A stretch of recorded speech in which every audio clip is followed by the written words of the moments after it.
58 of the Battlecast podcast. I'm your host, Caleb Peng. I'm joined with HurricaneKaz, Twastell, and our very own PP Josh, PP Steve. He's on his way to New Orleans. I was gonna say, is he there with you?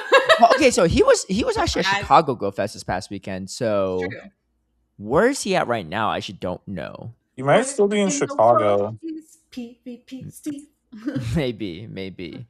We'll have to get an update from him on our next episode on how his travels have been going and things like that. And by next episode, somewhere in the U.S. He is somewhere in the U.S. We just don't. He's actually in a reasonable time zone compared to us. So I know.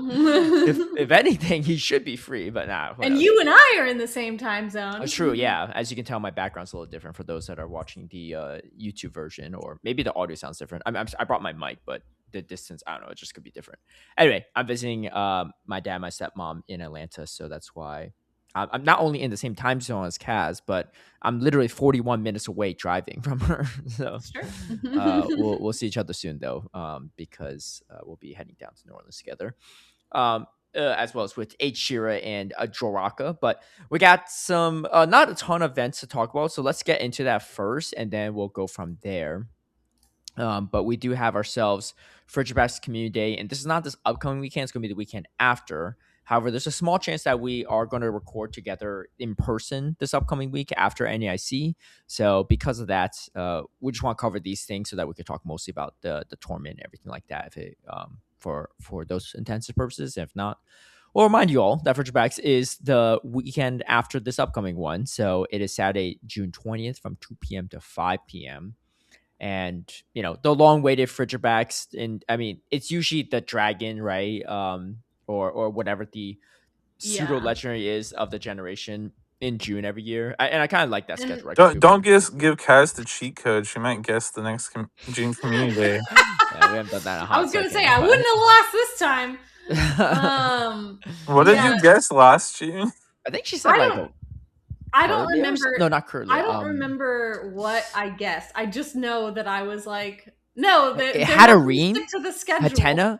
I think it's a Hatena. Oh, had a ring. Yeah. I think I guessed Hatena. Yeah. Which was not a terrible. It's because isn't that a pseudo legendary as well in a future generation or another generation? Oh, it's not. Okay, so really. I think it's just the kind of like pseudo legendary is like usually always a dragon as well. Yeah, but Ralts is not a pseudo legendary, right? No. Tyranitar, I guess, is the exception. That's some Tyranitar and Metagross are Metagross, yeah. So, okay. But that being said, Frigibax, which evolves into Arctibax and evolves into Baxcalibur. Arctibax had some utility in like Open Great League for like here or there in a few tournaments and just in a few months in GPL, but not as relevant these days. So, however, Baxcalibur, it will be getting the feature tag Glaive Rush, new move. So we don't really know exactly what it's going to do. 90 damage, and it decreases defense by 1 stage. I assume this means its own defense, but it's not clear the way it's written. Yeah, that is really weird. It just says decreases defense, but it doesn't say who. It must be a surprise. Yeah. I mean, okay, so...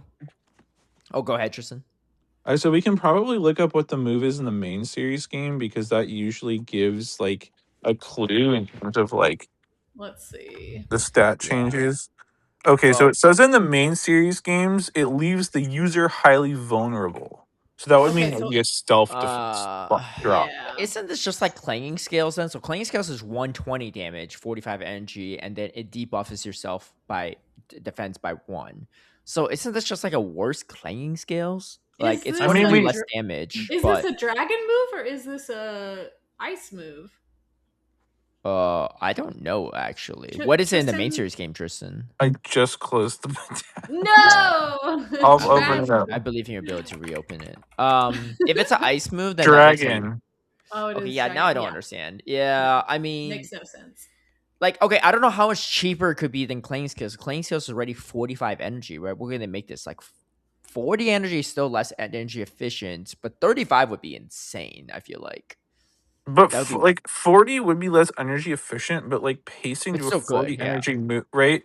Especially because it has dragon breath, right? So a 40 energy move, you'd be getting there in 10 turns.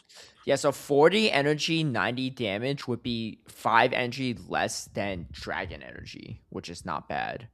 Well, the It's current also dragon 10. but It'd be a 10 damage more than hydro cannon, but you would be self debuffing. Yeah.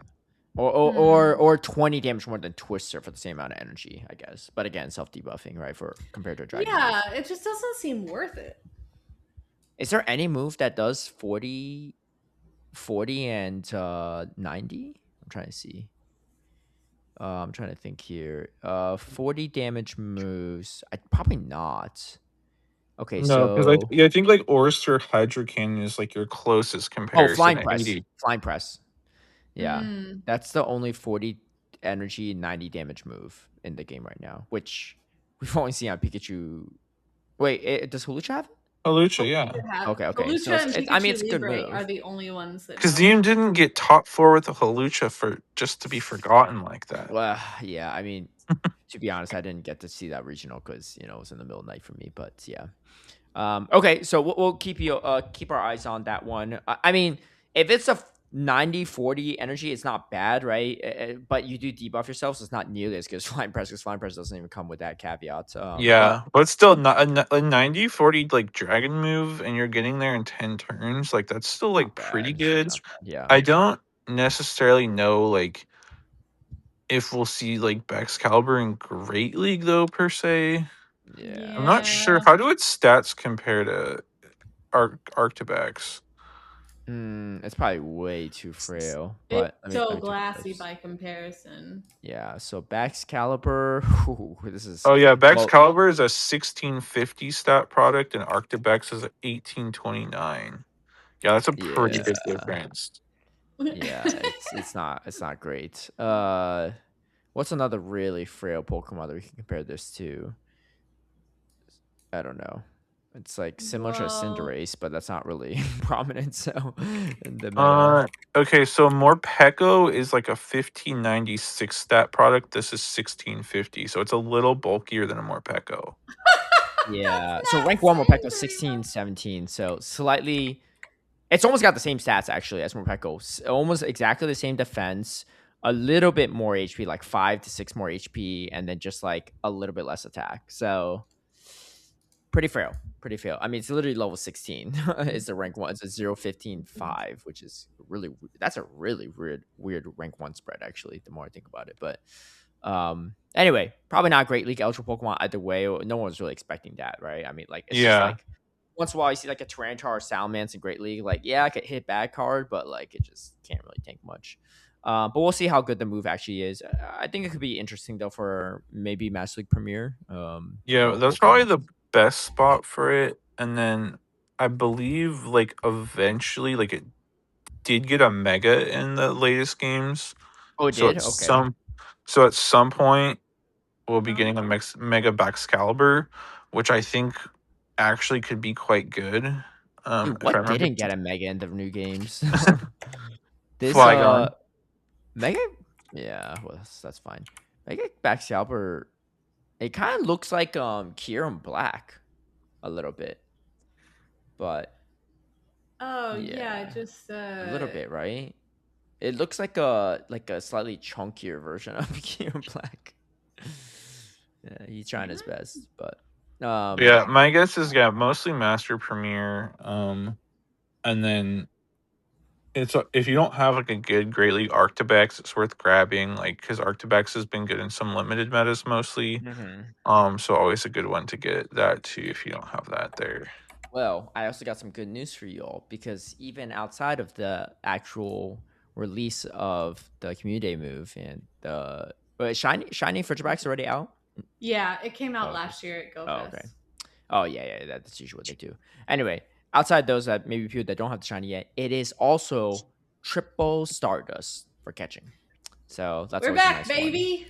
Yeah, get that Stardust. I had a friend of mine. He's like kind of a casual Pokemon Go player, but he was asking me, how do you get Stardust? I was like, honestly, You just need to catch. You just gotta catch. There's no shortcut around it. But certain events, triple dust is a way to do, or stacking like the multi-stage encounters, or this high stardust ones Yeah. can be nice. It's For like, more yeah, I mean, for more catching is like the casual. most bread and butter, and then obviously you have like hatching eggs, Yeah. GBO, and like Dynamax, but yeah. Yeah, I think for the casual player, it's really just taking advantage of these like bonus Stardust events. Mm-hmm. Yeah. So that's gonna be that one, and then that's pretty much the main events. Outside that, like we covered last week, the Candela thing is happening this upcoming week as well, coinciding with the Copenhagen Go Fest. So be on the lookout for Speaking that. of max battles, I have like 7,000 particles and like don't know what to use them on. Dude, okay, so I have to like max the moves for my current level right now, and I don't have good enough Dynamax Pokemon to max the move on. So I've literally been like some like Lucky Trace, been like asking for like Grimmsnarl or something, like Gigantamax Grimmsnarl or random stuff that like if the IVs are good enough, because I just can't really justify it on like a bad IV one just to level Dude, up, just right? like go do a random like 1-star Dynamax and level it up one time and then transfer it.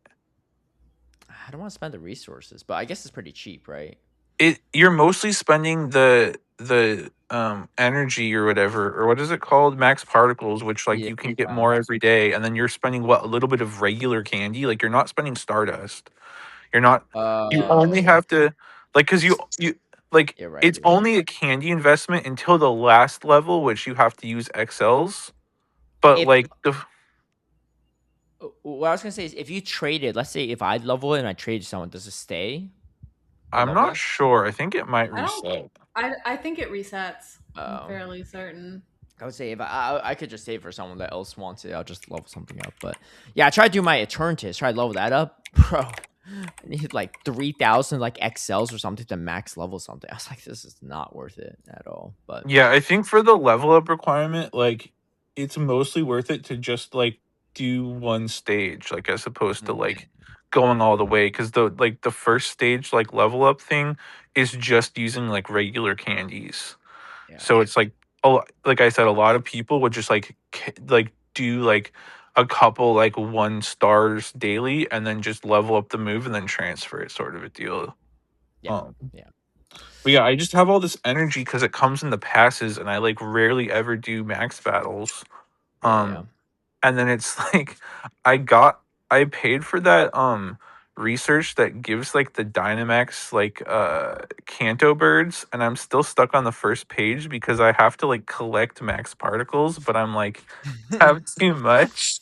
Time And to so do I'm some like max battles. so I'm waiting for like, I don't know, like something good like Eternatus to come back or something to like blow all these particles, because I The just game don't engage with it usually.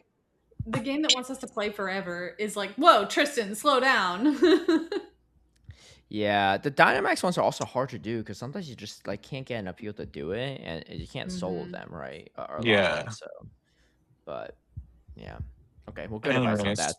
Anyways, Anyway, Go Battle League. So we've had a little over what almost we had 2 weeks now of the new season, no, 1 and week. 1 week. oh, it's only been 1 week. Yeah, you're right, dude. I don't know why it Literally, feels like we've been playing this meta for forever already. Caleb's been dimension hopping to yeah, to have more dementia sex. hopping is more like it. But okay. Oh, I'd like to ask you guys first. What are your thoughts on the meta so far? Just the Open Great League has and maybe the Kaz end. played? Yes, I've played now. All right, that's good. I haven't played any Open Great League though. That's fine. You got plenty of time to do that. Yeah. Yeah, I've just been doing the NAIC meta, for strategic scrim reasons. What team have you been using? I'm not gonna tell anybody that. Oh, okay. All right. I mean, Go Battle League, not in show. She can't tell her stress that she's running Grumpig, guys. It's secret sauce. No one will see it coming. No one will see Grumpig coming. Well, I know.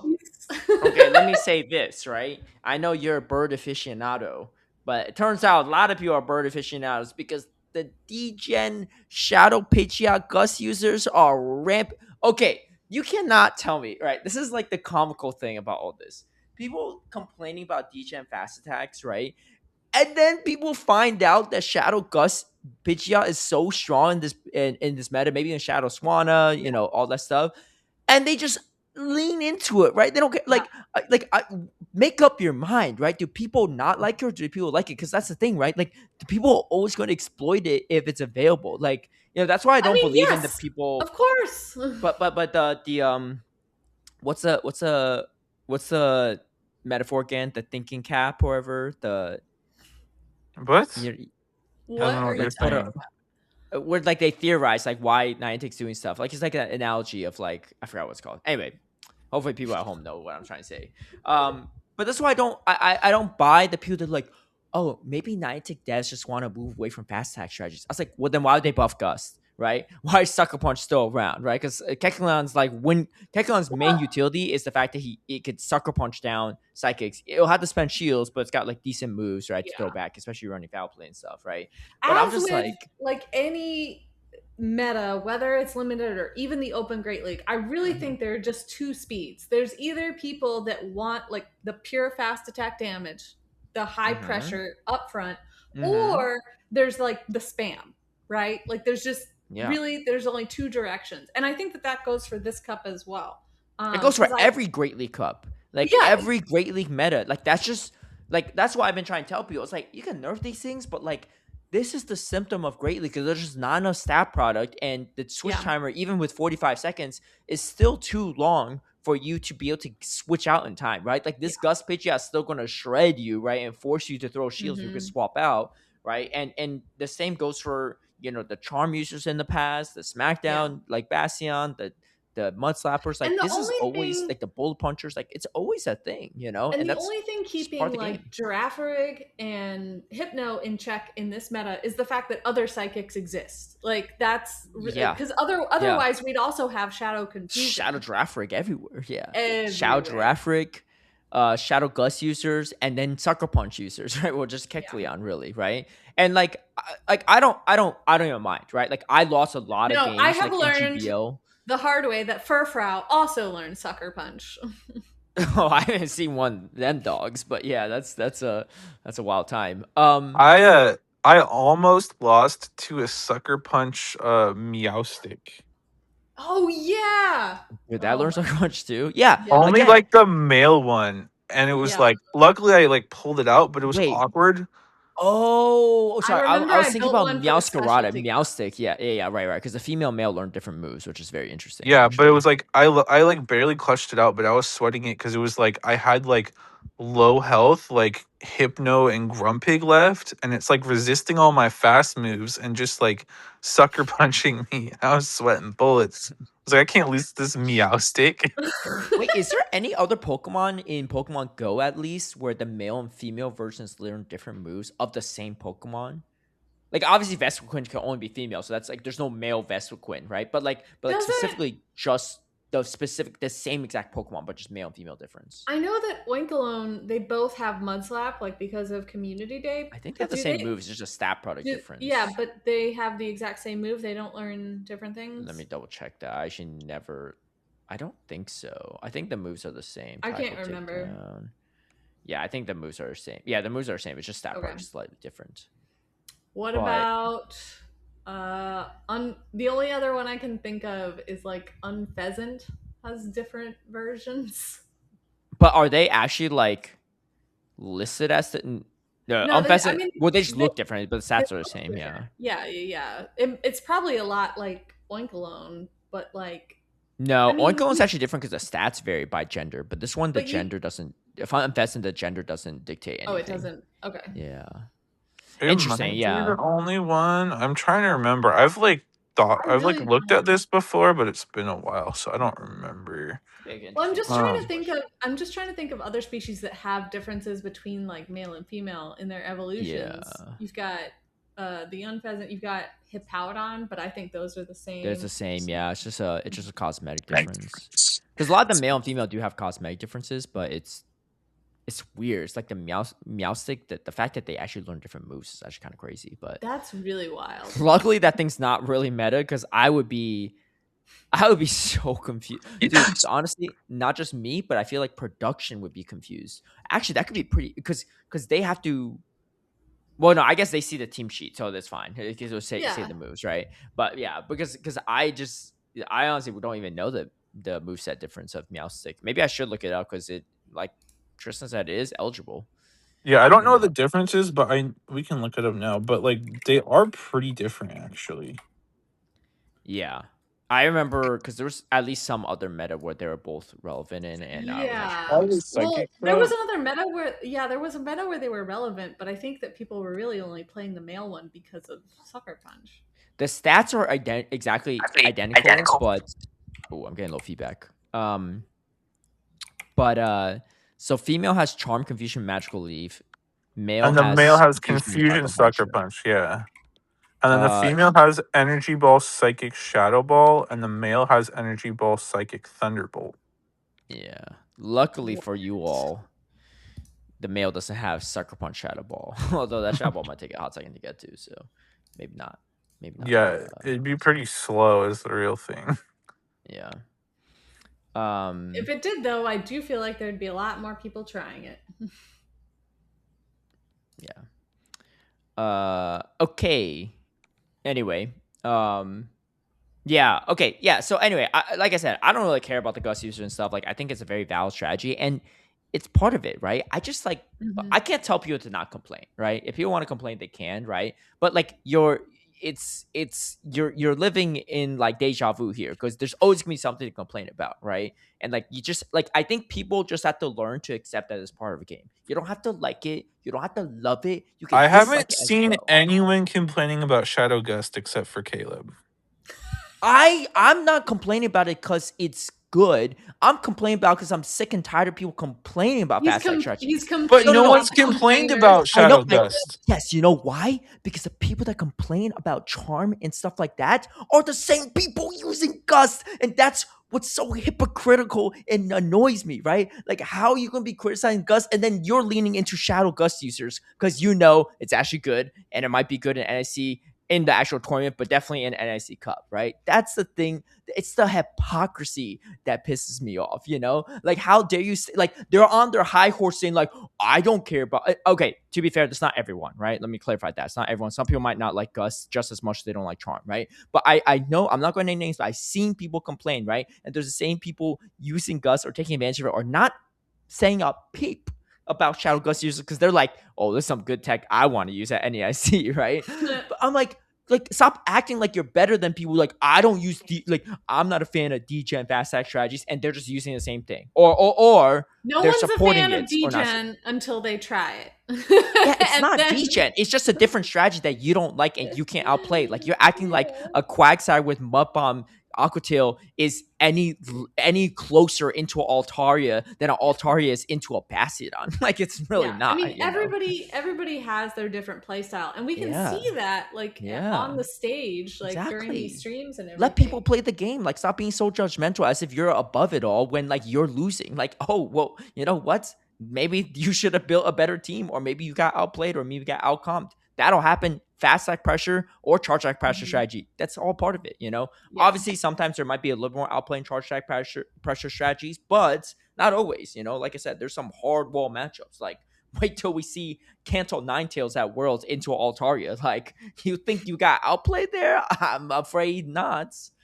Anyway, that's my rant. You know, it is what it is. Some people are consistent, and hey, I think if you're going to take a strong stance, that's fine. At least be consistent in your strong stance, right? I'm consistent in mine, right? Like, if you really hate fast attack strategies, voice it, right? Say it with your chest, right? Don't be hiding in the shadows when you could finally use something like, hey, actually, this is kind of good. You know, obviously the shadow pitch out typing is a little bit different. This is not like apples to apples, right? Like, obviously it's not like a 1-to-1 example, but it's just like that's just how Great League works. Whenever people start discovering that there's a good fast side strategy they can use, people are going to use it. And then once you get beat by it, some of the people that get beat by it are also going to use it. And then they pass on the good word of DGen, and here we are. And then you got people complaining every 3 months about it. Anyway, that's just my thoughts. For what it's worth, though, I love the meta. I think it's actually really, really good. And I feel like, okay, I guess like if you're playing really like RPS strategies, like it could be like harder. Like, I don't think you get RPS. Like, I think a Shadow Pidgeot into a Raichu, it still has play because I assume you have some answer to Raichu in the back, right? You can't be running like Gyarados, Swanna, and Shadow Pidgeot, right? But also, Then like, you're the just thing asking too around, is like right? a Shadow Pidgeot's Brave Bird is gonna do a lot to an Oh, Alolan Raichu yes, anyways, yes. right? Like, I'd So be really some people, surprised if it didn't KO. well, it doesn't KO, but the gust on Mm, top of it does do a lot of damage, so it may come yeah. close. I looked into this actually specifically. Some people are like, well, why don't people run Twister on the Pidgeot? I was like, you don't need Twister because like the only thing that resists flying is Alolan Raichu, right? In this, oh, and I guess Kabutops and Barbarical, but and stuff like that. But those are like kind of frauds, and not that good anyway. But Twister compared to neutral Twister compared to resisted Brave Bird is either the same exact damage per energy, or Brave Bird is 0.01% more damage efficient, depending on what Pokemon's on the receiving end. I'm not exactly sure why there's like a slight differential there, but so and Brave Bird does more. So there's really no reason to run Twister, in my opinion, on Pidgeot. It's a slightly cheaper move, I guess, than Brave Bird because Air Cutter is not going to do enough. But I think you just stick to the Air Cutter Brave Bird set because you have so much neutral coverage with Brave Bird over like well, Hypno. I think you're always gonna run Thing. Brave Bird. It's just a question of like Yeah. if you run Oh Twister or yeah. Gust, or I mean Twister or Air Air Cutter. Cutter. I think if you're running Gust, you're always gonna run Air Cutter. Some people were saying Twister, or some people were thinking about saying Twister, but I was just like, I don't think that's I've seen people running Twister if they're running like Wing Attack, which is usually the non-Shadow Pidgeot. makes more Hmm. sense. Yeah. But I think if you're running the Shadow, you're always going to be running Gust, and then you're always going to be running Air Cutter for the pacing, and then Brave Bird Hmm. for sure. Like Yeah. Brave Bird is like the one non-negotiable move on Pidgeot because Yeah. you just want that raw damage output. Yeah. Tristan and I have already had this whole discussion in DMs. Yeah. Yeah. Well, I mean, I was the people I was talking about this to was mostly the NAIC casters, so they might not be Yeah. practicing themselves and they might not know as much. But I was like, yeah, I think I think Brave Bird's something to play, right? You could run Twister if you like, um, but yeah, I think Twister Yeah, Brave Bird's going so to it see more looks air like cutter. Brave Bird does like 72% to an Alolan Raichu from Yeah, and Shadow plus the Pidgeot. gust damage. Well, I guess the problem is you can't really stay in long enough for the gust damage because well, it depends. If they're running Volt Surge, you'll be shredded, but by the time you get to Brave Bird. But maybe if they're running Thunder Shock, or is it? I mean, Is you're it still Thunder not going to Shock? stay in that matchup, but it'd be like if you could like farm up energy from farming something else down, and then like Mhm. Brave Bird, the Alolan Raichu. Yeah, But yeah, But I mean, there's a lot of like neutral play overall. it's a good meta. mhm. Yeah, I'm a I big I fan. really love how flexible it is. The Honestly, I the mean, pig, yeah. not I the mean, Oinkalone pig, the other pig. That's the thing that throws me off is when people say pig, I have to clarify which one they're talking about. I'm like, one of them is good and the other one is not so good. So like, Yeah, yeah. Um, well, technically, only one has pig in the name, but Oinkalone is definitely a pig too. So it is a fair point. Someone, I made a YouTube video on this on my GBL team for NAIC, and someone's like, "What's a good replacement for Grumpig if I don't have one?" And someone responded with Spoink. Hopefully they have. I mean, if you got a Spoink, you might as well drop the rare candies to make the Grumpig, I guess. But yeah, I guess like Spoink isn't really spawning in the wild, so I can understand why some people might not. Spoink is not even a good replacement anyways. No. I just thought it was a funny reply though. But Yeah. My uh, favorite was Jiraka was like, I thought we were going to get Grumpig counters. I was like, we have one. It's called Grumpig Up Energy or Up Shields.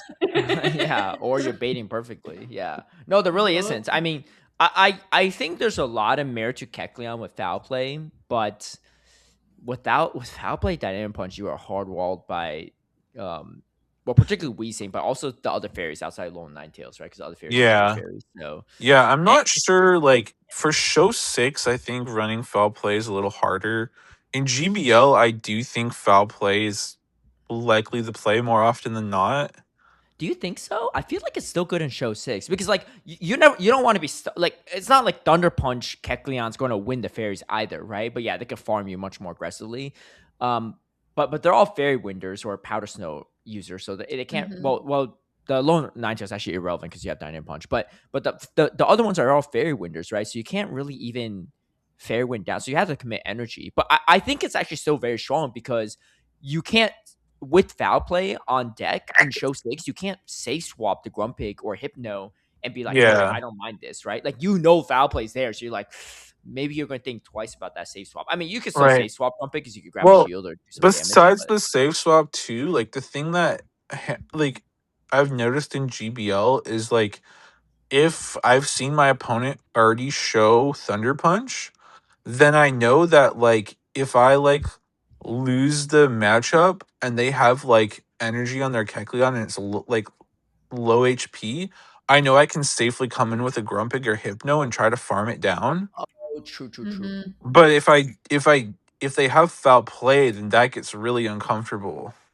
But I guess if it's in the lead, you probably would have seen if it's the Thunder Punch or foul play already. I guess it depends on what you lead, right? Maybe you lead like a Miltank or something. Yeah, But I mean, it but you probably can don't stay in remain that hidden matchup for a anyway. long time. Yeah. Yeah. I will say in GPL it is pretty annoying because you're like, this could be a foul. It's the same energy as Thunder Punch. That's the thing Yeah. that's really cool. Yeah. I'm like, this could be a really smart shield or a really dumb shield, and I have to make this decision right now. Right. And I will say though, like, I mean, there is still a lot of value to the Thunder Punch, like just for water coverage. Because it's like because what I've been running is like Kecleon, Grumpig, and Hypno. And it's like super awkward if I lead into like a Duat and I'm running foul play Yeah. because I don't have that. Like some of the other waters are fine. Like a Feraligatr or something is more manageable, but like the Duat in particular can be like super awkward. You go Kecleon lead. Yeah, Yeah, say swap Grumpig. yeah. Well, Of it course, depends. sounds like No, actually, save sounds swap like that. Hypno. Everybody safe really? swaps Yeah. Grumpig. Well, apparently not. Apparently not Tristan. Wait, why do you say swap the Hypno? That's interesting. Because a lot of people, their main psychic answer is a water type, like either Feraligatr or Duat or True. Samurott. So I can bait it out and hit back with Thunder Punch. Dude, you could. I mean, if there weren't so many psychics in the meta, you could cheese them with some Thunder Punch Focus Blast strategies because they come in like no Kecleon ever shields, no Miltank ever shields the Hypno like first move. Yeah, like, but no are you matter going what. to get to a Focus Blast that takes forever? If they have Thunder Punch, then yes, and obviously Miltank you will, right? How many confusions is that? Is it that many? I don't know. I think I did see one Kecleon early on shield the Hypno, and they must have gotten hit by a Focus Blast or something. It's 6 confusions. I mean, yeah, it's a good chunk. That's 24 turns. Yeah. I mean, I'm not saying it's ideal, No, but you can thank flip switch you. advantage, right? I mean, can you? How many moves are you taking in 24 turns? Like, I think you can into Miltank, right? And because Hypno confusions add up quite a bit.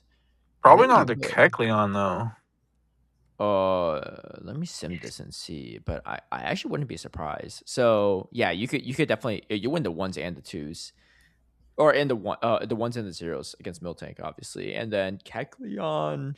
Let me see here. So yeah, you win this. Well, you already win the zeros with straight Thunder Punch. So you don't even need that. If sorry, straight Thunder Punch or Hypno, everything has Thunder Punch. It's confusing if I say it like that.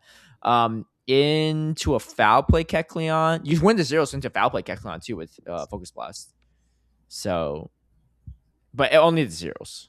So yeah. Yeah, I don't know if I counter swap the Kecleon into a Hypno and they were taking 24 turns, I would probably just shield once and farm down at that point.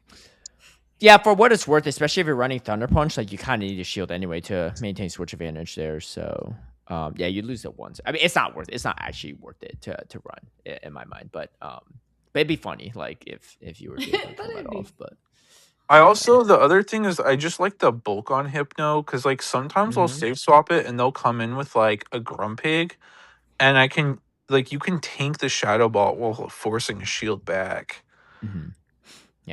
Yeah, I know. Hypno's And like so strong. I like having Grumpig as a closer and just setting up Grumpig with like a shielder energy advantage is like usually what I play for. Yeah. Even if I save swap Grumpig, most of the time this meta is so fast that I end up closing with it anyway. Yeah. It's I feel like this meta is very, very bait dependent in some situations. You just need to make the right bait calls. Because you could bait with both Hypno and Grumpig in the posting head-to-head psychics, right? Yeah. And making the right shield calls or right bait calls can be pretty devastating. If you land the right moves. But I think it's a good meta. I think it's a good meta, and I actually don't think Shadow Pidgeot with Gust is going to be that prominent at NAIC, like usage wise. But I also wouldn't be surprised if some of the top performers do have it. It just depends. Like, I think that if it's on people's radars more, people are gonna tech to have something for it, whether it be an Alolan Raichu or an Alolan Ninetales. Probably mostly those two. Yeah. Or I guess even like a rollout user, like a Miltank, a Blastoise, a Wailmer, Yeah. I mean, something Miltank like is that. really solid in this meta as well. Yeah, as long as Miltank like can dodge Grumpig mostly.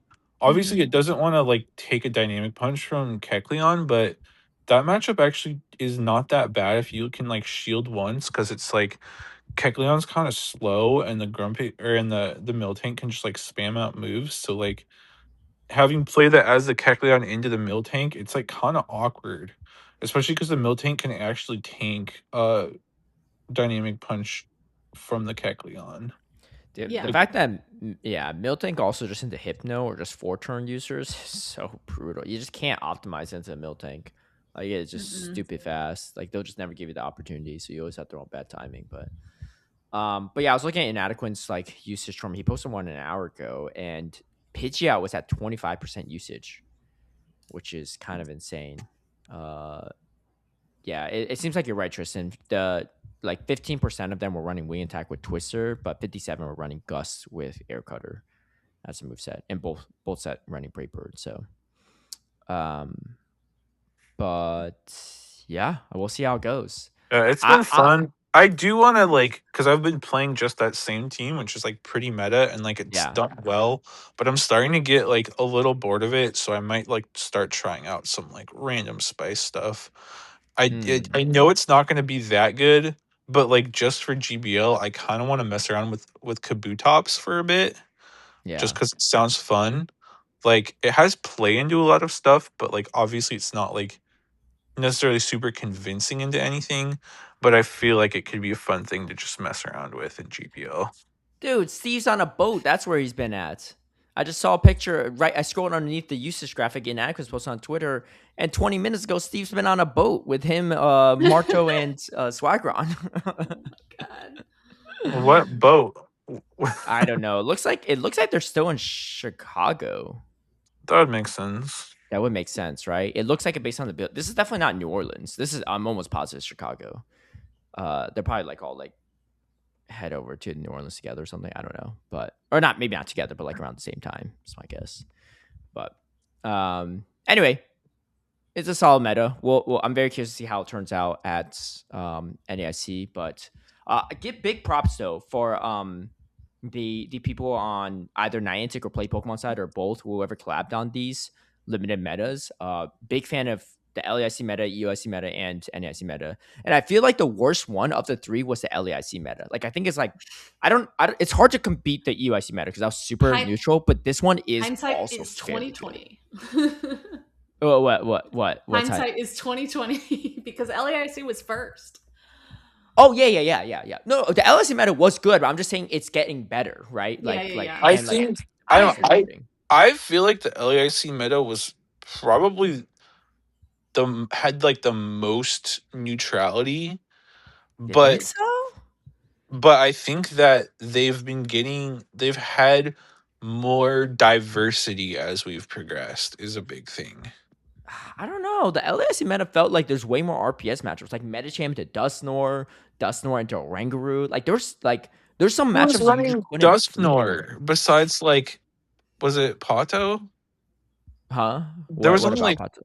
Oh, I was thinking like Dusknoir was not very prevalent at all. Well, I mean, it was prevalent even in GBL, right? And I think the annoying thing with GBL is that like you're allowed to use shadow users when you shouldn't have been able to allow it. So that I mean the GBL was the GBL version was a whole different story. But I feel like EUIC meta, you could say swap literally anything and have play. Like it felt like that it was that flexible, and I feel like it's very very similar in this meta too. Like you say swap Pidgeot, like that Raichu's still gonna have to shield the Brave Bird. You know, like like you come in Grumpig, that Kecleon still has a shield, right? So, I guess like maybe if there's a lot more like the bug waters into flying waters, like this meta would be less flexible, but that's just not really prominent at all. Like flying waters are not nearly as relevant. So, Yeah. Yeah, it's unfortunate because I really like Pelipper, but I just even with the we know even with why. it's true. Even with like the slight buff to your Hurricane, it just doesn't feel as good. I have a prediction that Kaz, because she's not running shadows, obviously, is going Obviously, to run wing attack Twister Braybird Pidgeot on her team. That's you don't have to confirm or deny. That's my prediction though, because we shall I did see. enjoy Pelipper in the one practice room I did, but I do think it's going to be kind of a shield hog, and maybe it's not. I think it's like you might as well just use Kingdra. I think Shadow Kingdra is just really really strong. Yeah, I feel like if you want to run a flyer, which like a flyer's not mandatory in the meta, but I think if you want to run a flyer, I feel like the normal flyers are generally better. And I think Pidgeot is the best of them, followed by Toucannon. And I think that the shadows are better than the non-shadows on them as well. Yeah, I thought Toucan was gonna be the best of the bunch, but then So I mean, neglected Tristan. I neglected to realize that Shadow Gust Pidgeot would be a thing. So my tier list was a little bit off its mark, um but hey, some good tech, so we'll see kind of how that goes. Speaking of championship series, we do have ourselves NAIC this upcoming week, but we had two events this past week as well that we should cover because they're the first two tournaments and the only two tournaments outside of potentially Worlds, unless Worlds meta changes, that are actually played in the Open Great League format. That's Turn and PJCS. Let's talk about Turn first, and then we'll go to PJCS. I'm gonna run to a restroom real quick, so I'll be right back. Okay. So yeah, Turin special event won by our very own Patoman. I'm trying. Oh, it's not opening. Kaz, are you able to pull up the day one usage? Yeah, hold on. Yeah, so day one usage, we have Licky Licky still sitting at the very top with 42%. And then followed closely by Shadow Ninetales. Ninetales, Kanto Ninetales with 32% usage. It looks like 48 of which were Shadow. 40%. What? 48% of which were shadow. 48%. Yeah. So Then, like barely more than half were non-shadow. So a pretty even split there. yeah, that's actually I think the closest split I've ever seen when it comes to Shadow Pokemon. Yeah, definitely. And then we have Altaria and Empoleon and rounding out with 29% and 24% respectively. Then we've got our 20% Tinkaton Shadow Sableye because like almost all of the Sableye were shadows. Whereas we had a very low percentage of shadows for Empoleon and Altaria.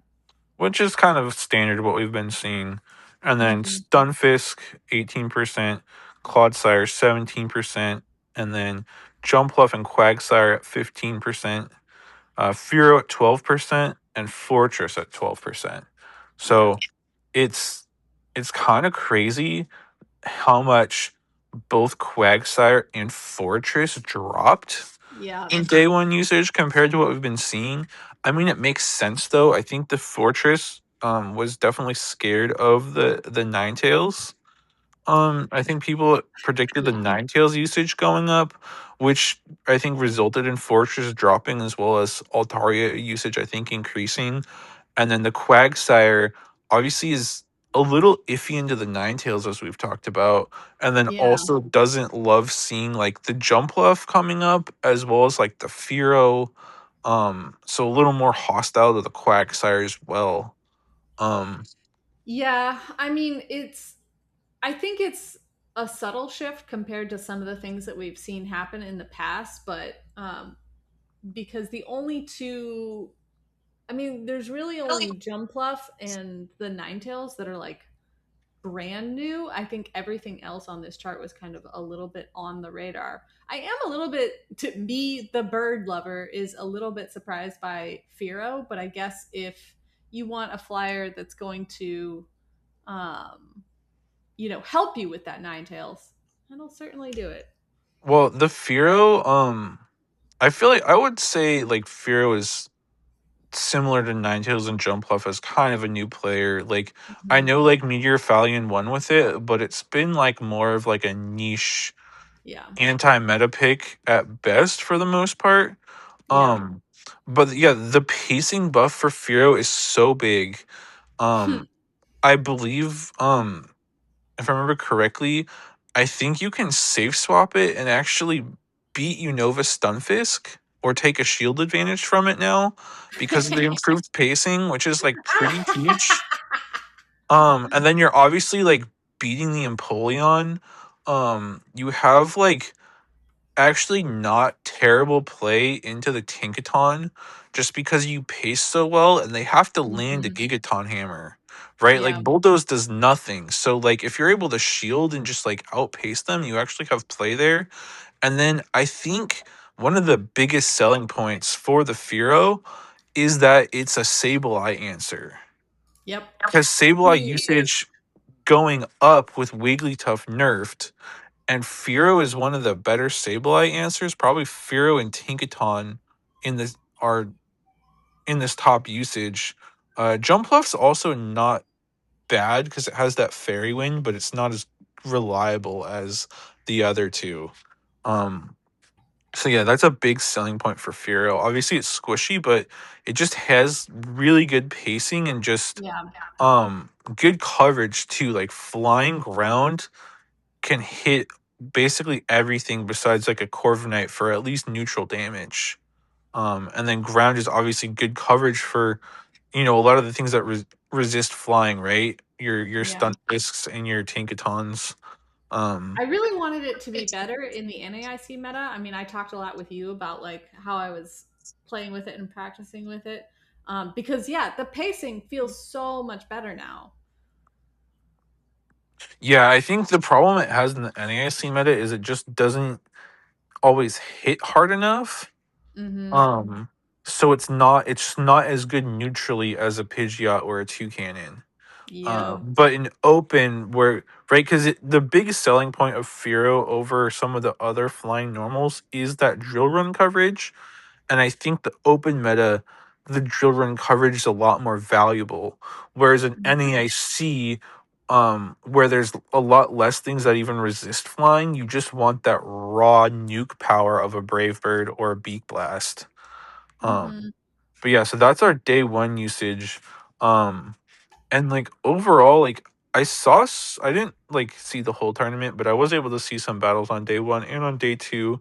And like overall, like the meta like looked and felt pretty good, like fairly neutral. Obviously, like there's a few matchups like you want to keep your, Kanto Ninetales away from Altaria.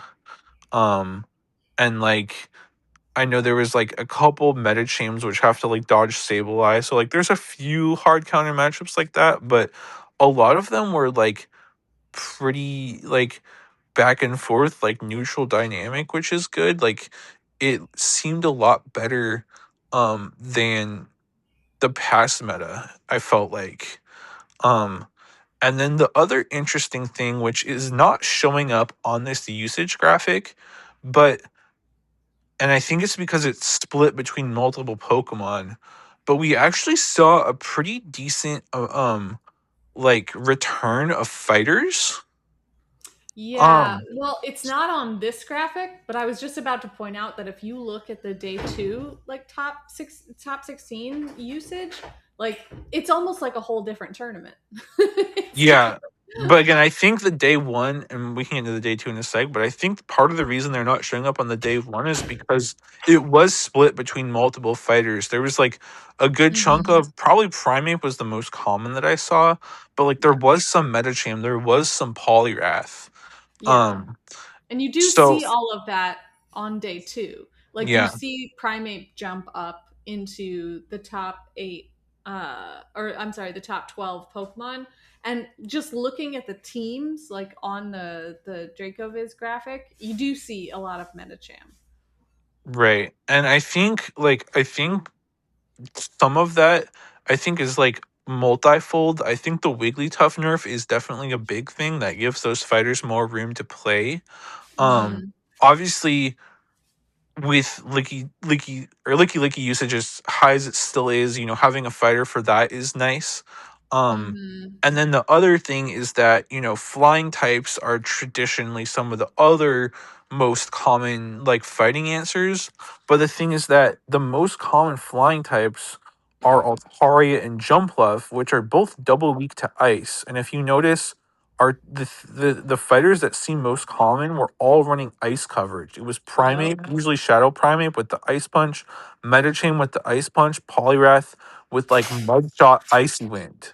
So it's all people running fighters that can either beat or do a ton of damage into the flyers. So Mm-hmm. it makes sense that those started coming back. Oh yeah, definitely. I just think it's crazy the difference. Also, I mean, we mentioned the primate, but I also see the Sea King, the Sea King rising up. Also, I was reminded because of it has access to Icy Wind to help with any flyers as well. Yeah, and the Seeking, like, again, similar to the Firo, it got that better pacing from the drill run. Yeah. And it makes a lot of sense because, like, I was talking on, I think, last episode, or was the one before that, I don't remember, about how I felt like Gastrodon or Seismitoad had some, like, interesting anti-meta potential with, like, that ground and ice coverage. And Mm-hmm. I still think it does have potential, but it seems like Seeking is mostly just doing that job better Yeah. with the ice ground coverage. I think it's just a bit of a better pick. Um, in general, obviously there's a few matchups where the Seismitoad would be better, like mostly like the Unova Stunfisk, or if someone's running like a Volt Switch Fortress. Um, and also like a little more reliable into the Apollyon. But like, yeah, I think the Seeking is just doing that job better, and it's just a very like safe neutral mon for the most part. Um, It's crazy. They're actually very close in like stat product, Sea King and Seismitoad. Interesting. Yeah, Seeking just has more fast move pressure though. Yeah. I mean, And like, Peck is just so good right now. yeah, and also like that pick, like not only is it more fast move pressure, but that typing can be very helpful because it can act as like super effective damage into some of these fighters that are popping up, while also Mm-hmm. giving you like neutral damage into some of the flyers, or in Jumpluff's case, they're even doing super effective. So like, yeah, I think the Seeking is actually positioned very well right now, which is pretty exciting to see. Um, Yeah, I mean, I love it. I love seeing so much strange stuff make its way into day two. And it just goes to show, like, we were having that discussion earlier about like types of team building, um, and how people can kind of like make those anti-meta predictions. Um, but but I see one of Caleb's mortal nemesis on Padomon's team. Wait, let me take a look. What was my mortal enemy? It's that oh my god, what is the name of this Pokemon? It's the shadow like dark wolf looking Oh, Shadow thing. Mightyena. Mightyena. There it Yeah, is. Firestar cooked me in this in Vegas. Oh wait, I just wasn't holding my mic. I might be quiet. Yeah. Um, that's I didn't go back and watch the gameplay. I haven't seen any of them yet, but um, it's an interesting take for sure. And what did I say? Ain't no Wigglytuff anywhere, and for good reason, because that thing is just hot garbage right now. I want to say it's like it's not like unusable, right? I think it's like usable in GPL, but like you're just signing yourself up for like a way weaker Pokemon in a lot of neutral matchups. The same thing with Bastion, right? Bastion just so hard to like. Can you use in GBL? Yeah, a little bit here or there, but you're gonna lose so many neutral matchups you did before. Like your win rate across the board will go down substantially, right? And that just like doesn't make any sense to run it, right?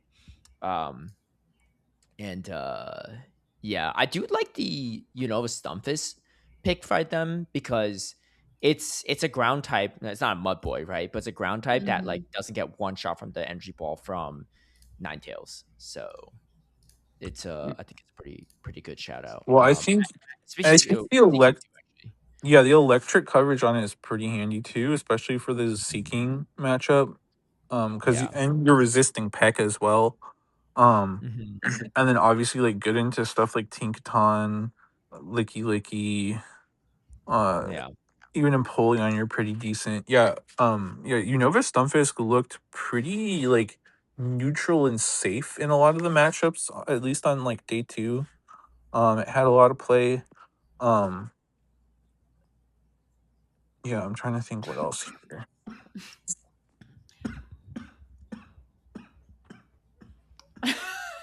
You okay over there?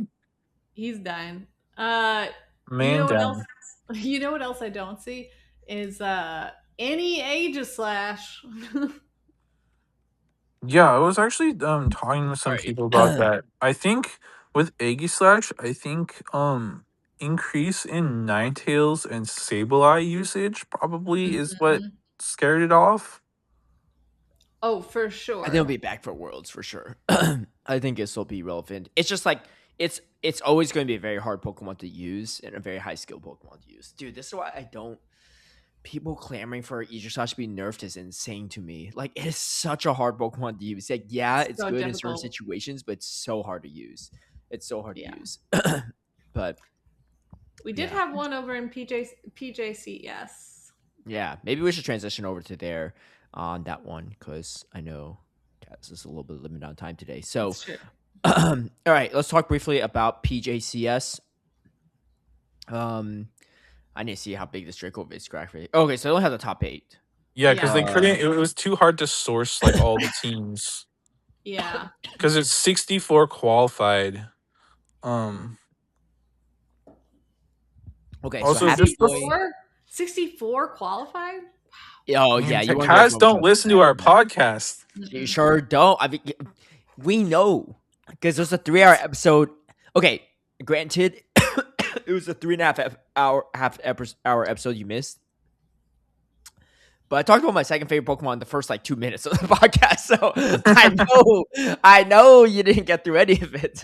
But yeah, I was it's a little busy. no, you're fair. You're fair. It's 64, so pretty much everyone that made day 2 qualified. No, actually, everyone that made day 2 qualified. Yeah, sorry. I should have said pretty much. Yeah, Because day 2 was a 64-person single elim bracket. Yeah. But also PJCS was like way bigger this year. I think there was like 220 or 240 people competing this year. Yeah. But anyway, taking a look at it, so Happy Boy won it all. I never heard this player actually before this, but probably quite the player, especially in GBL, maybe Mr. Kazupeko. You know, the very unfortunate part about this is they weren't running more Peko on their team, but get second place, and then and Goro-san gets third with a Hisu Electrode as well. So I thought you almost said Anacor. I know, right? I was like, did he just? Well, dude, maybe the two were team building together. I don't know. Hisu Electrode is a pretty wild pick. And then Anacor did run his Electrode to top 8. Yeah, kind of makes sense with the energy ball buff. I mean, it's very good into Stunfisk too, but oh yeah, I didn't even think about the energy ball buff. That's actually because he was running Wild Charge energy ball. At least Anacor was. I'm assuming this person might have as well. Yeah, I'm trying to think. Honestly, into the top teams, like there's nothing that resists that combination. It's actually very good. Like it looks stupid safe, huh? Well, actually, I was gonna say like Credilus is neutral too. Credilus is neutral. Yeah, like Dragon and Grass in general are the only things that resist that like combination, mostly speaking. Yeah, but you gotta be a pure Dragon. Like Altaria is the Dragon, right? Yeah, I was gonna say Altaria and even like Kingdra are taking neutral from the electric. Kindra's a fraud. I don't think Kindra's not bad in Open Great League. I think it's too frail to be good though. It's just a sim hero. But like we didn't see a single Kingdra in turn either, right? No, Anacor and Nesabethan both ran it to pretty high placements, but Anacor did. Okay, yeah. Okay. but I don't know how much they actually brought it.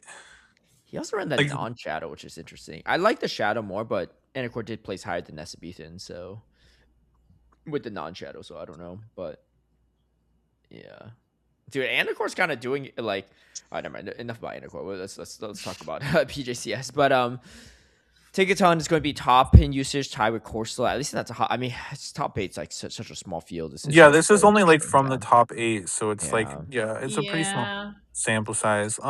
Which is why Pidgeot is there, because there's only was one of them. yeah was day 2 single elim?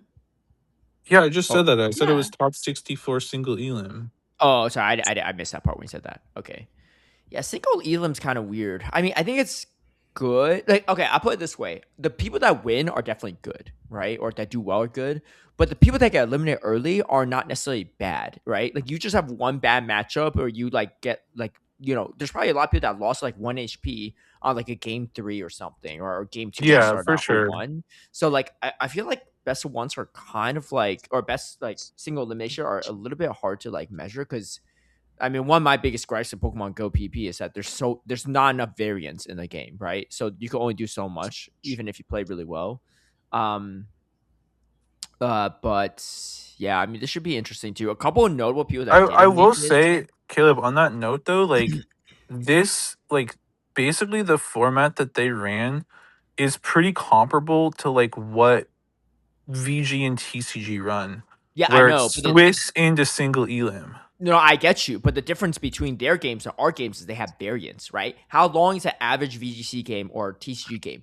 Oh, Way I'm not. longer, Oh, for right? sure. My Yeah. point is just like that's what they run, and if we Oh, yeah, switch yeah, to yeah. Swiss, we would be running probably a similar thing.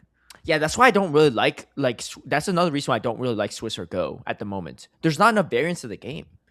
Like, again, anyone that wins in that format is 100% good, right? Like they're good, but it doesn't mean that they're really really good players that could have also won or got second or whatever, but end up going like eliminated right off round 1 are bad, right? It's just like, again, I mean, maybe there's not enough variance in VGC and TCG either. I don't know, right? But these games are like, from an esports level, our game is maybe the shortest esport game out there. Maybe there's like maybe one or two other ones I'm not aware of, but I can't think of a single esport that is a shorter game than a game of Pokemon Go.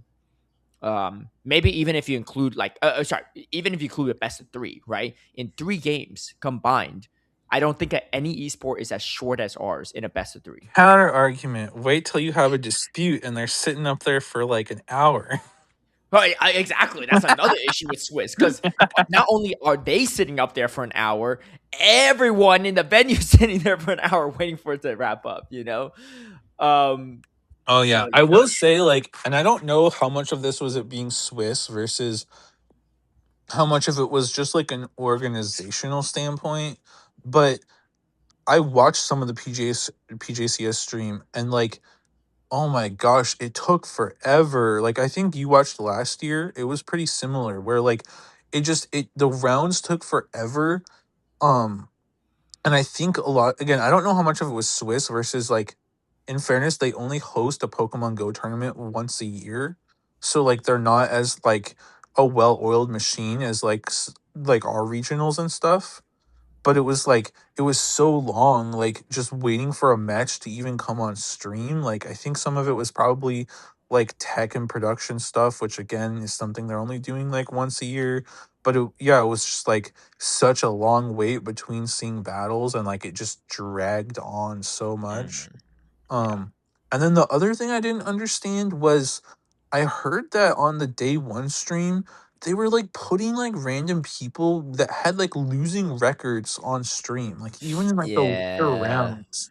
And so it was like, it was just like not a good showcase, because it's like, it was like round like 6 or something, and you have someone that's running like, I'm trying to remember the move sets. They had like, oh, they were running like I think it was a sludge play rough Galarian Wheezing, and like a earthquake shadow ball licky licky, and like a, what was it, like a fire punch triple axle low punny or something. Like it was just like wild Pokemon and wild movesets and like just not the best showcase.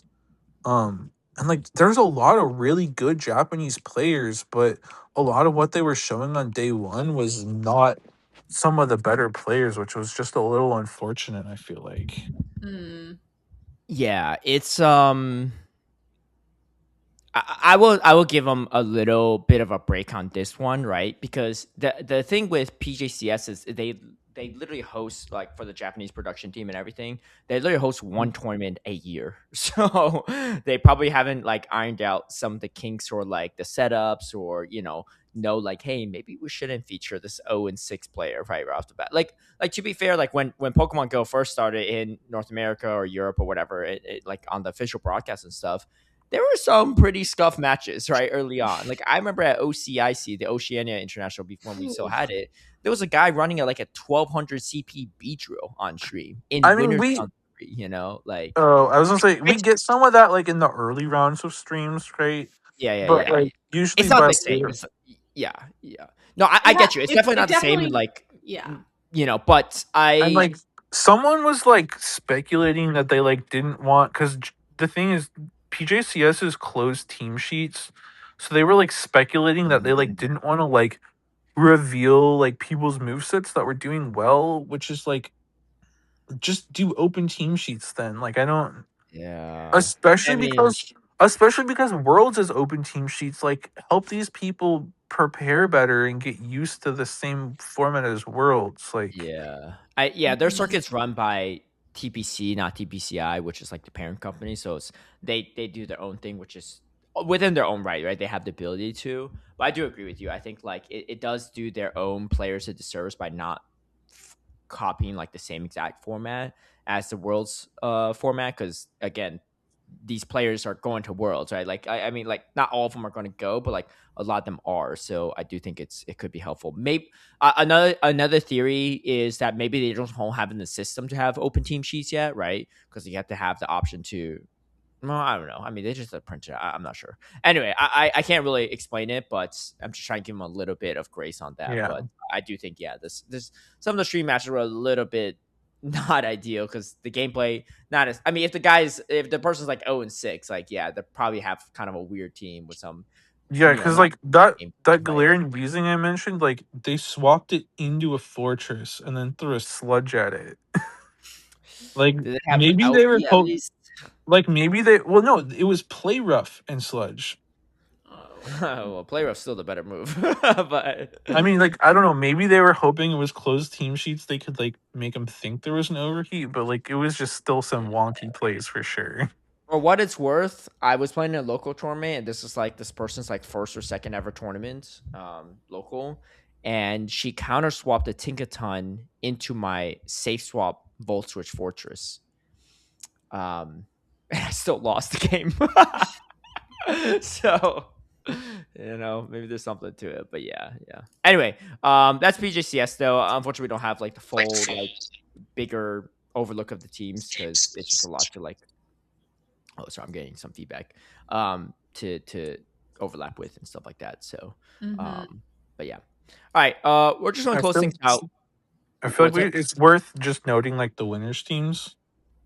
Oh yeah, for sure. Yeah, for those that are listening just to the audio version, I think that's important. So the winners team is Tinkaton, Corsola, Galarian Corsola, obviously, Diggersby, Pidgeot, Forges, and Poliwrath. Also, Florges was like everywhere in PJCS. It was like really interesting because like in the top 8 outside that one on the first place team, but maybe on day 2 and day 1. Yeah, there was a lot on day 1 and day 2, just like Florges everywhere. Very interesting. Yeah, there's also like Credilli is like on a few teams, and I was like, I feel like I haven't seen that in a few years. I saw a few people tweeting about their Wigglytuff teams too, and they didn't make day 2. I was like, yeah, well, because you're using a Wigglytuff, like, what are you doing, right? I mean, maybe they just like were comfortable with it, and I mean, to be fair, the update came out only like a few days before this, right? So like, they don't have as much time to prep with new stuff. But I would even take PJCS teams. Yeah, I was gonna say PJ like So in general, I feel like PJCS is just like a little more all over the place, like historically too. Yeah. Um, I think some of it is like partially because of like close team sheets, probably partially like I think they just run some spicier stuff, and Hmm. also like there's just more a mix of like skill levels within PJCS, as Hmm. well as like a mix of like some people that are more show six focused versus some people that are more GBL focused, some people that like pay more attention to like the championship series and what's being run around the world versus other people that might be more insulated and just like run what they think is good. And so Yeah. there's just so much more variety and variance within Japan in that regard. Um and then yeah, just before we wrap up, because we didn't actually say it, Pato's team was Altaria, Stunfisk, Empoleon, the Sea King, Shadow Fortress, and Shadow Mightyena. Hmm. Um so it's funny because it makes the distro of Pato's Sea King like even more monumental, I feel like, because it's a two-time champ that we're getting from the NAIC drops. Yeah. Yeah. That's true. Um. Anyway, so yeah, I would take I would take these, like I would even take the turn teams with a grain of salt because things change a lot, right? Like if you look at NEIC last year was like around the time when these tournaments occurred. Those teams change a lot by worlds, even though worlds are the same meta as well. So Oh yeah, because I think there's a big difference between like what the meta's like with a short like 1 to 2 week turnaround post move update into what people like end up doing when they have weeks and weeks to practice and think about the meta and adjust and that sort of thing. mhm. Plus, any new releases. We'll obviously cover it in a later episode, but like we do have some new shadows coming out that might be impactful. We'll have to dig into that later. Yeah. Spoiler: Shadow Rookie D is coming out, so Shadow Corviknight maybe. Um, Oh, but let's close out with some YouTube comments because I know Cass needs to run, I do. and we got two from the last one. AJ left us a heart, and the board stiff says I can't Says even remember the last. Oh, here's some feedback. Um, board stiff says I can't even remember the last time I encountered a Kekla at a Pokestop. Me neither, but um I've been just using the Go Plus for a lot of it. I have a bunch saved though, if anyone needs any for trades. And then I've KJ, actually, I don't know. I feel like I've seen more Kecleon in the last like month or two than I have in like the entirety of the rest of the time since it's been out. really? Yeah, I've actually like That's what caught I it said twice last week. recently. Oh no, Yeah. I don't remember the last time. I think the last time I saw one was like maybe over a month ago. But KJ Demand says, where can I find these EC locals that Tristan's talking about? We got 4 to 6 trainers, including myself, and 3 of them are usually Shark, Chemcoop, and Toad. Wait, isn't that your area, a local area too, Tristan? No, that's like Oregon.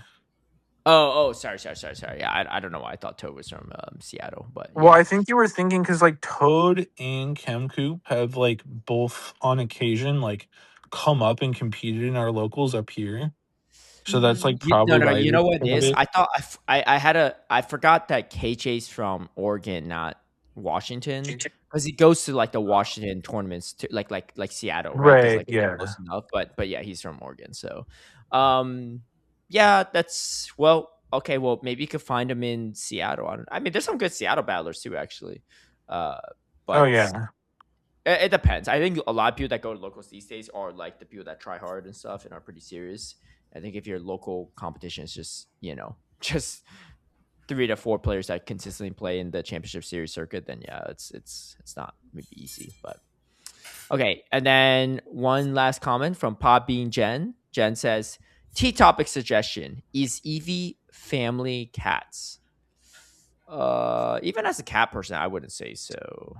I think it's more like a puppy. Like they look a little bit more I'd say dog-like more to like a me. fox. Are foxes not like dogs to you? Foxes Oh are no, dogs. foxes are closer in breed to dogs for sure than cats. 100%. I feel like some of the evolutions are more cat-like and others are more dog-like. Give me an example. I find that to be true. I'd have to like pull up a picture of them because I can't think of it off the top of my head. I think Umbreon and Espeon are definitely more cat-like. I think the other ones have a little bit more dog energy. Dog vibes. Yeah, Espeon for sure looks like a cat. I could see Umbreon. I think Sylveon maybe a little more cat-like. And most of the other ones more dog-like, I would say. No, I think they all look like foxes. Like, I mean, I guess if you had to choose one or the other, sure, but Okay, especially Espeon, yeah, I can see that. Espeon, yeah. It's the ears, but I think And the tail. Yeah, the tail is definitely like very, very cattish. Yeah. Yeah, I don't know. I wouldn't really ascribe either any of them to dogs or cats though. Like I think some type of fox like creature is more similar, but yeah, you're right. I mean, foxes are much more closely related to dogs and cats, so maybe dogs is the answer, even as a dog person or as a cat person. But okay, we will end it here. Tune in to our next episode. We'll at least have some type of maybe footage or stuff from all of us at NAIC, but whether we record the actual podcast at NAIC, Probably not, but TBD. why probably not? Because we're able to do it at Worlds. Why can't we do it at NAIC? What's the probably not? I don't understand the probably not from you, and then also Steve's like probably not. I'm like, what? Why not? I don't mind recording, but like doing like a full on like hour and a half, 2-hour episode. no, We don't have to do 2 hours, but we did like only like an hour less like at Worlds last year. It could be the same thing. I think it was like 45 minutes. Yeah. That we did at What's wrong with that? What do you all got to do? What do you and Steve got to do on Sunday afternoon after Ghost done? That's what I need to know, because I know me. I mean, I'm casting and I'm not even like doing anything after, right? But we'll try and make it work. If not, it's fine. We'll see though. Yeah, Steve's the popular one. He's on a boat right now, so. And reminder to get those Twitch drops for NAIC. Yes, I got a YouTube video on that too. If anyone's curious, I will definitely tweet it out as well. Man, Caleb killed me. He didn't tweet it out in time for me to figure out how to claim my GoFest Twitch Caleb, drops. You just have to bookmark my video, man. Just have it on lock. But yeah. Anyway, we'll end it here, and we'll catch you all next week. Best of luck to everyone at NAIC, and we'll see some of you all there. Until next time. Peace. See ya.